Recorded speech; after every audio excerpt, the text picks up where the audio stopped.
Hi friends, இன்றைக்கி lunch box ரெசிப்பியில் நம்ம பார்க்க போகிறது எக் கிரேவி. இது வந்து என்னோடய மதர் இன் லாவோட ரெசிபி. அவங்க தான் பண்ணாங்க. நான் ஜஸ்ட்டு வாய்ஸ் மட்டும் தான் கொடுக்குறேன். அவங்க பண்ணும்போது வீடியோ எடுத்துகிட்டு அதை பார்த்து அப்படியே பேசிகிட்ருக்கேன். ஒரு கடாயில் எண்ணெய் எடுத்துக்கலாம். எக்கை வந்து ஃபஸ்ட்டு பாயில் பண்ணி அந்த தோலெல்லாம் உரித்து எடுத்து வச்சுக்கோங்க. கடுகு, கடலப்பருப்பு, கருவேப்பிலெல்லாம் சேர்த்து தாளிச்சிக்கலாம். ரைஸ்க்கு நல்லாயிருக்குன்னு சொன்னாங்க. இந்த ஈஸியாக முடியும். நான்வெஜ் சாப்பிட்றவங்களுக்குலாம் எக்கை பற்றி சொல்லவே தேவையில்லை. ஸோ உங்களுக்கு ரொம்ப ஈஸியான ரெசிபி இது. கடலப்பருப்பு கொஞ்சம் நல்லா ப்ரௌன் கலராக வந்ததும் நம்ம கருவேப்பிலை சேர்த்துக்கலாம். இது பொரிஞ்சு வந்ததும் இது கூட வெங்காயம், கொஞ்சமாக தக்காளி. வெங்காயம் நல்லா வதங்கட்டும். வதங்கிட்ட அப்புறம் தக்காளி சேர்த்துக்கலாம்.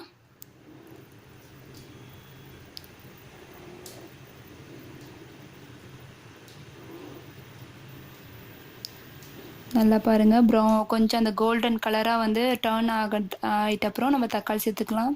இதுக்கு வந்து குறைஞ்சபட்சம் ஒரு 10 நிமிஷம் 15 நிமிஷம் தான் ஆயிருக்கும் செஞ்சதே. அவங்க பாருங்கள், வெங்காயம் வதங்கிடுச்சு. தக்காளி சேர்த்துருக்கேன்.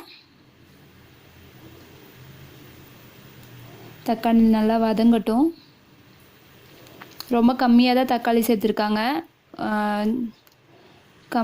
என்ன சொல்கிறது, அந்த புளிப்பு தன்மைலாம் இல்லாமல் மசாலா மட்டும் இருக்கிற மாதிரி வேணுன்றதுக்காக அவங்க குறைவாக தான் சேர்த்துருக்காங்க. இப்போ இஞ்சி பூண்டு பேஸ்ட்டு சேர்த்துக்கிறாங்க.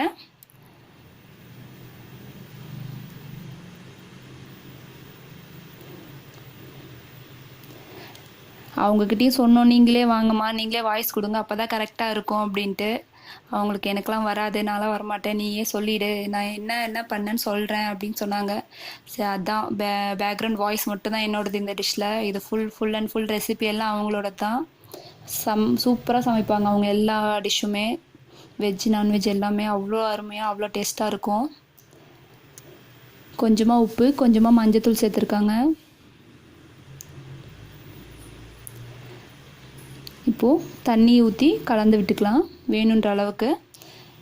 அப்போ தான் வந்து இந்த மசாலா ஐட்டம்ஸ்லாம் சேர்த்தும் போது அது வந்து நல்லா மிக்ஸ் ஆகி எக்கோட நல்லா ஊறும்னு சொன்னாங்க. இப்போ தண்ணி நல்லா கொதிச்சு வந்துட்டுருக்கு. இந்த டைமில் கொஞ்சமாக மிளகாத்தூள், மஞ்சத்தூள், மிளகாத்தூள், மல்லித்தூள் சேர்த்துக்கலாம். மஞ்சத்தூள் முன்னாடியே சேர்த்தாச்சு. மிளகாத்தூள் சேர்த்துருக்காங்க. இது இவங்களே அரைச்ச குழம்பு மிளகாத்தூள். இதை தான் வந்து எல்லா டிஷ்க்கும் நானும் யூஸ் பண்ணுவேன், அவங்களும் யூஸ் பண்ணுவாங்க. நான்வெஜ்ஜுக்கும் சரி மல்லித்தூள் சேர்த்துருக்காங்க. மல்லித்தூளும் சரி வீட்டில் அரைச்சதான். நாங்கள் கடையிலேருந்து மேக்ஸிமம் எதுவுமே வாங்க மாட்டோம் இந்த மாதிரி ஸ்பைசஸ் ஐட்டம்ஸ்லாம். நான் இந்த குழம்பு மிளகாத்தூள் எப்படி அரைக்கிறதுன்ற வீடியோ வந்து கூடிய சீக்கிரம் போஸ்ட் பண்ணுறேன்.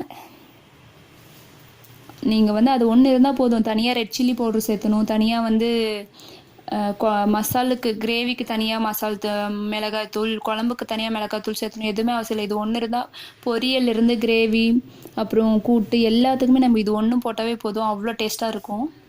இப்போ நல்லா கொதிச்சு வந்துடுச்சு தலன்ட்டு. பச்சை வாசனைலாம் போயிட்ட அப்புறம் நம்ம எக்கை இந்த மாதிரி கட் பண்ணி எடுத்துக்கிட்டு அதில் ஒன்று ஆட் பண்ணிக்கோங்க. அந்த எல்லோலாம் உடையாமல் க்ளீனாக ஆட் பண்ணிவிட்டு ரொம்ப பரட்டக்கூடாது. கிரேவியை மட்டும் மேலே எடுத்து அது மேலே வந்து படுற மாதிரி ஊற்றி விட்டுக்கோங்க. அவ்வளோதான், எக் கிரேவி ரெடி ஆகிடுச்சு. சாதத்தோட சூப்பராக இருக்கும், குவிக்காக ரொம்ப ஈஸியாக முடியக்கூடிய டிஷ்ஷு. ட்ரை பண்ணிட்டு எப்படி இருக்குன்னு கமெண்ட்டில் சொல்லுங்கள். நானும் அவங்கக்கிட்ட சொல்கிறேன் நீங்கள் எப்படி இருக்குன்னு சொன்னது எல்லாமே. தேங்க்ஸ் ஃபார் வாட்சிங்.